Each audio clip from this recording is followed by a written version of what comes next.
Hey guys, this is the next vlog video looking at 0.1.8.4. As you know, I skim over like a high level thing in these videos to discuss about the particular branch, and then some elements within these branches have further videos. Related to the top one, with the autosave, the way it worked was I needed to populate the destination of where it was going here, and that's redundant now. I don't need to do that anymore because I've got the load and save to just feed it, so it gets the current level name and feeds it into the save and the autosave, which then just flows it through and it puts you in the right room. So then when you load, it puts you in the right room when you press load menu like this.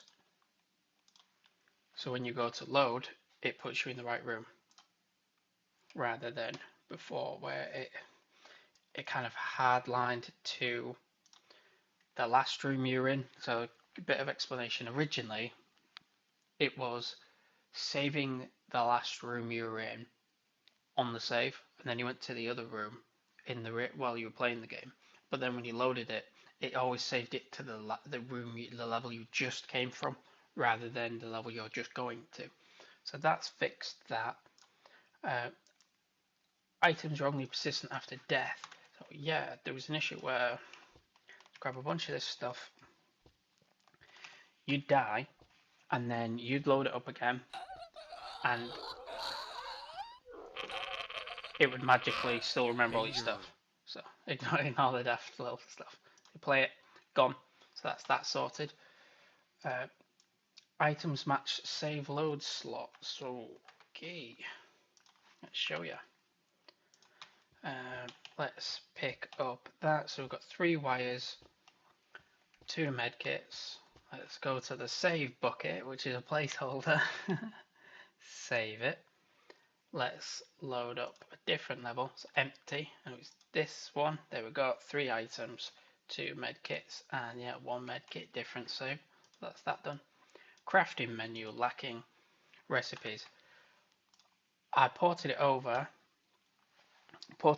from just feeding it in on like a default value to it now using the game instance. I realized the game instance version was empty. Currently, there's nothing to create a population event in the crafting menu. So when you load it up, it was always empty. But now it's not. So if we just click on that, can create it. So let's try and find some scrap metal. Right, so I've got one. That button needs to change. But there we go. You can see the medkits increase. There we go. So what I had to do to fix that was, let's go here. Let's go game instance and inventory. It's not normally this narrow, but it's because I've got that browser up. There we go. So you see, this was just empty before, and now, how do I crack it open? Oh no, there we go. This is because it's small. There you go. You can see each thing added in. So that was that sorted. That was the crafting issue. Make ammo and weapon persistent. So if you've watched my other more recent videos, you'll probably see that's already done. So what we got? We've got 25 and 50. We've now got 22 and 50. Let's swap it to armor piercing. We've now got 19, 22 and 50. Let's go into another room. The thing it forgets whether it's visible or not. So let's crack it back on. There we go, 22, 50 and 19. So that's that element fixed. The make sure equipment is persistent between save and load. So yeah, okay, show you that. Oh, it's a right nightmare. I did a full video on this. I was trying to feed an object reference through the save load system, so the save slot, but also the game instance objects. didn't have it. I had to get the class, and then I'd save the class, and then from the class I had to put it back in. So yeah, you see, you go in here. Yeah, still present, still present. Yeah, and there we go. Pop it out, pop it in, pop out, pop in. Then go to the other room. Yep, still present. Back on his back. Fixed. And I said about it was saving, wasn't it? So when you go into a room, it auto saves. Let's save it to here. Let's pick another one. Let's go back to the autosave. That's this room. Let's go to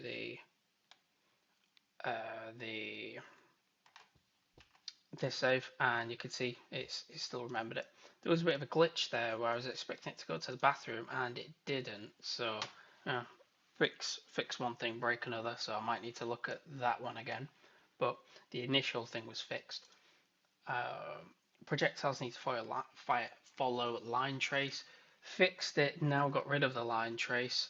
And now in the Projectiles advanced video, the mouse sway shake video, you'll see there is a bug where it worked first time this time. The crosshair didn't always pop up. But yeah, the projectiles now follow. Not perfect because it's a 2.5D game. I said in the Projectile Advanced video, I need to now get the rotational difference between the spring arm, where the camera is looking, where you're looking right now, and the character, because it's technically it's going from 2.5D, a 3-axis game, camera viewpoint, to a 2D line trace not line trace, but projectile creation. So I need to get that and add that in to create the variance, essentially match it so it always shoots wherever the cursor is. So I'll just put it on fully automatic just to show you what it does, if you're interested. So you see the bullets move with a random thing, and you'll also see the mouse cursor move randomly, and then the mouse cursor chooses the trajectory for the bullets, and then the bullets get like a double shake. And thinking about maybe simplifying it to just be the mouse, because if the mouse moves, the bullets move, and then I don't need to randomize the bullet projectile. But I'll just show you the full auto. That's that. And yeah, so that's it did, and now it's gone. And then fix bug with line trace, new iteration. Yep, that bug related to on startup. If I just get it on startup, you see here that is. Oh, let me find the thing it feeds it to. I think I might still have it.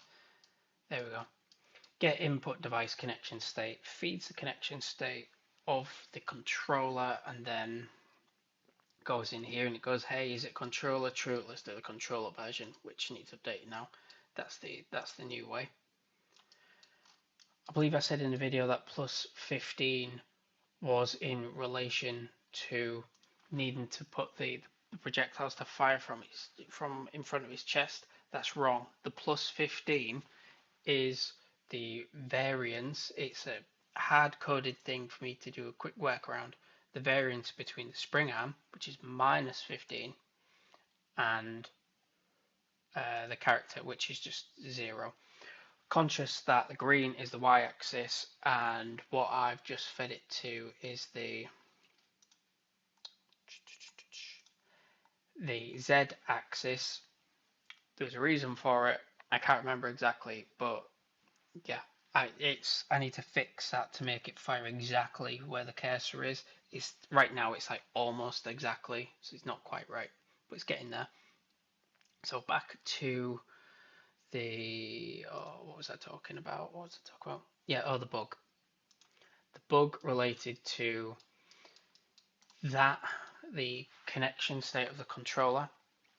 On begin play, it starts connected. So the first time you load up Unreal, the first time you press Alt and P to play it, it's connected, regardless of if the Xbox controller is connected or disconnected. So obviously it's connected, you connect the controller, it's still connected, and then you disconnect the controller and it's disconnected. So the issue, what the bug was, but this bug, issue 61, related to it automatically going to the controller version of the line trace rather than the mouse version of the line trace, regardless of whether the controller is on or off the first time you play it after the first time you've loaded it up. I'll fix it. I believe the issue is probably to do with like the device ID. Maybe I need to set it to exactly the Xbox One. I didn't want to do some hard-coded thing where by default I set it to, the default value is disconnected. I didn't want to do some weird, rough workaround on it. So controller doesn't work at the moment, just keyboard and mouse. But yeah, that is the quickish branch update, significantly quicker than the last one, this one, for 0.1.8.4. I'm thinking I've nearly done the next branch now. A couple more things, and then I'm thinking I'm gonna look into upgrading the sprites of the enemies from 70 by 70 pixels, the version 2, to the version 3, the 140 by 140 pixels. But before that, I'm going to create in an animation just to, you see when he gets killed, if I just go to the room, I also need to update the rest of the animations to go from version 2 to version 3. So there's a bit of that left to do on this branch. When he dies, they just stand there. Here we go. Danger. I want them, when he dies, to trigger another animation where they go to the floor and start trying to eat him. But that's this branch done.